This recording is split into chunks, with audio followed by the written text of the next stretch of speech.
I have a really tough time doing anything when I'm feeling terrible, and then it sort of in a way makes me act selfishly. And then I start to feel guilty for being selfish and starts this cycle of shame that ends up hurting so many different parts of my life. And I've noticed that the result of this comes from the difficulty I face when it comes to accepting the full range of emotions I experience throughout life. Like that right there is the reason why I procrastinate, waiting to be in a perfect state to accomplish something. Like some of us, especially have lower self-esteem, we expect the entire world of ourselves and we hold this impossible standard. So we shame the emotions we feel are negative and we don't know how to give them the proper space for them to exist. Shaming the negative emotions we experience isn't helping anything, and most of the time when we do shame them, we end up hurting ourselves in the process. Like, it's not the negative emotions of shame, fear, doubt that stop us from doing what we want to do. Although it's the perception on how we view them and how attached we are to the narrative that we created around them.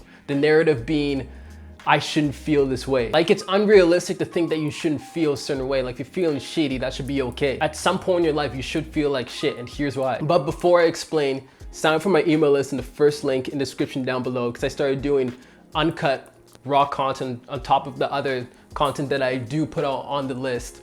And also you have access to the community that I'm growing inside of it. Anyways, discarding any emotion that isn't in the line of happiness, contentment, excitement, or even confidence. Neglecting the parts of you that are less than perfect as if they don't belong alongside of the parts of you that are. The thing about that is that there's no fucking way we could be in a constant state of perfection. So to set that standard is completely unrealistic. And especially if you're raised to be a polite child, then you definitely know the separation I'm talking about how you feel and how you show up to the world. Expressing or articulating a negative emotion is like being in one of those dreams where you try to talk and no sound comes out of your mouth. For those who don't know what I'm talking about, don't worry, this will relate to you a little bit later on. To stop viewing the negative emotions we experience as us suddenly not being good enough for us to put in the work in the parts of our lives we want to grow, like in the gym or on our passion or whatever it might be, whatever you might be working on right now. We have to realize that the positive emotions start after we do the work. This comes from finding a spot where you can place your negative emotions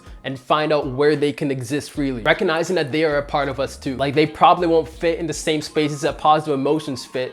Like, if you get a cake or something, you're not gonna be angry about it because anger doesn't fit in that spot. What I'm trying to say is that based on each and every one of our individual experience, there's a place for each emotion to belong. Where they fit for me is not necessarily gonna be where they fit for you. I'm currently going through therapy right now. When going over a traumatic experience, we are taught to first identify the experience and talk through it. When talking through these experiences, depending on how much you've repressed the emotion and the memory, bringing it up again feels like reliving the past, almost at a higher intensity or as if it's existing right now, right in front of you. Emotions like shame, depression, anger, sadness are brought up again, and it feels as if Pandora's box has opened and is running wild. The discomfort you face while retelling this story, sharing these memories that you've never really talked about, is intensely triggering, which is why you do this with a professional. Although after a certain amount of time, you're able to create some distance from the memory and the emotion that you're in some way re-experiencing. And you're finally able to find a space where that emotion can exist without letting it fully define you. This is where you enter what's called a cathartic experience, providing psychological relief through the open expression of strong emotions, causing catharsis. You're essentially going through an exorcism, an emotional exorcism, which is needed because we all got demons we need to face. This is what I'm currently going through. I have so much trouble accepting emotions like anger and sadness and just the whole works. By neglecting these emotions, I've taught myself that unless I feel a certain way, there's certain tasks that I can't do.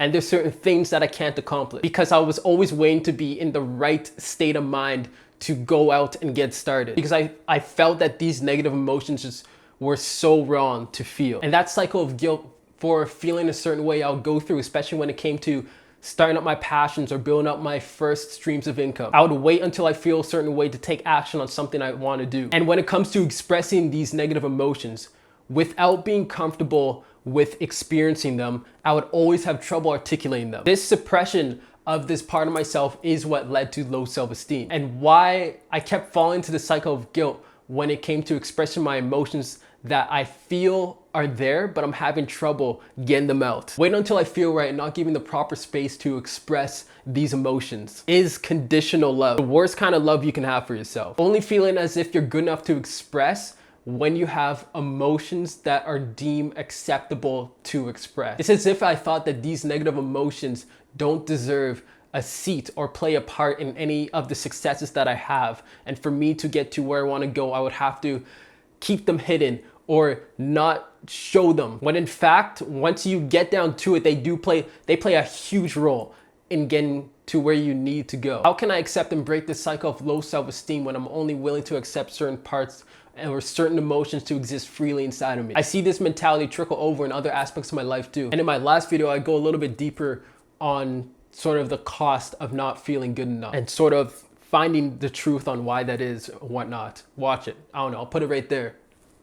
Like the goal of self-improvement shouldn't come from the assumption that you're not good enough and you're gonna have to be better, but learning how to accept the parts of you that may not seem as if they're good enough and find a way to work with them and find a way to live with them. I had to learn to adopt the perspective that I already have the inherent worth, and it was about me finding a way to recognize that within myself, not create or add on a layer that didn't already exist, but sort of find deeper inside of me that it already does exist. I just have to find a way to bring it out and find a way to properly express it. Because without knowing how to properly express it, we lock away these parts of ourselves and shame them for existing. Just like how life can't exist without death. I like to think that the same applies to when you experience emotions. You can't experience the full height of happiness if you haven't experienced the full depth of sadness or anger. That's yin and yang, baby. That's the down effect. I was shaming experiencing these emotions, feeling bad that I feel bad. Definitely comes from a fear of rejection. Although I'm the one rejecting myself. I'm the one denying myself this experience and not giving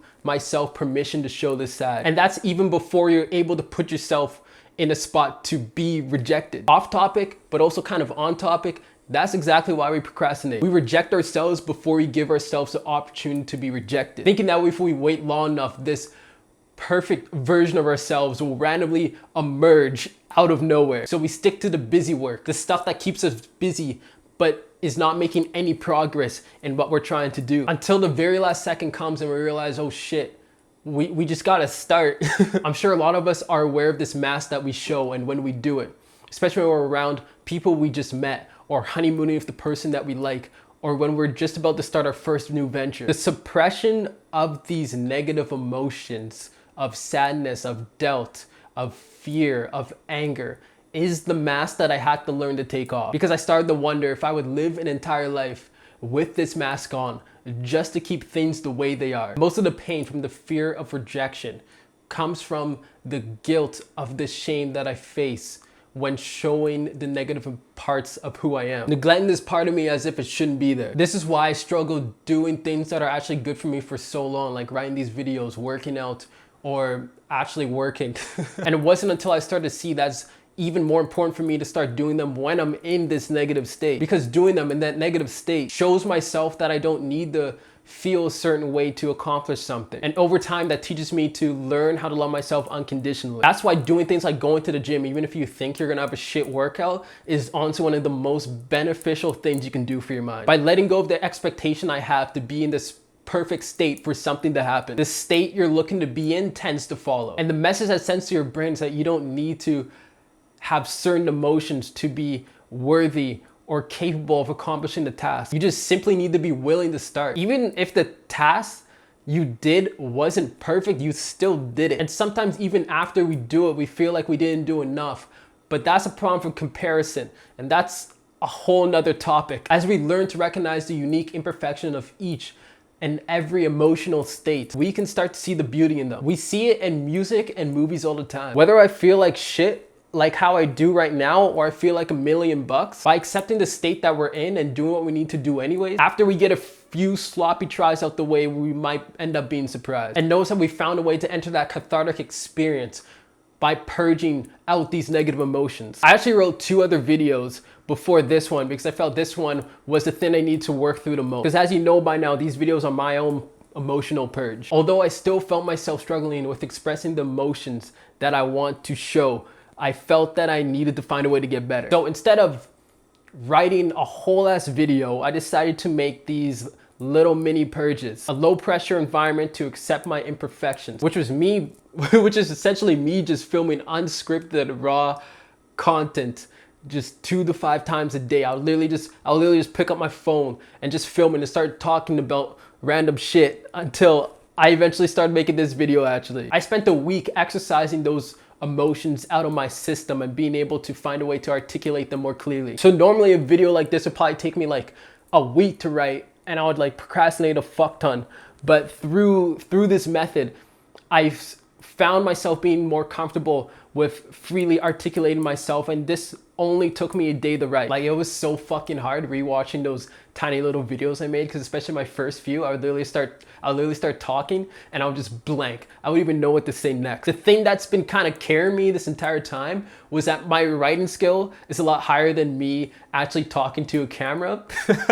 So I realized I had to do something about that. But yeah, like I was saying, I did not make sense during the first 50. But what it did, filming those 50 videos, 50 plus videos actually, it forced me to be put in a space where I learn how to accept the imperfections that I show, because I make a lot of fucking mistakes when I talk. But through that experience, over time, I felt my comfort with being in front of the camera grow a little bit. At some point, I'm gonna share these videos because some of them are actually like really funny, but I'm only gonna share it to like the exclusive list on my community because they're so raw. Like, yeah, so if you wanna gain access to that, sign up to my email list, and then I'll probably send you a link to sort of the Telegram channel that I'm making. Yeah, I know this video is about accepting your flaws, but I am not posting them here. I don't give a fuck what you guys say, okay? First link in the description. And it allowed me to practice expressing myself. If you're on some creative pursuit or doing whatever you want to do in life, find a way to use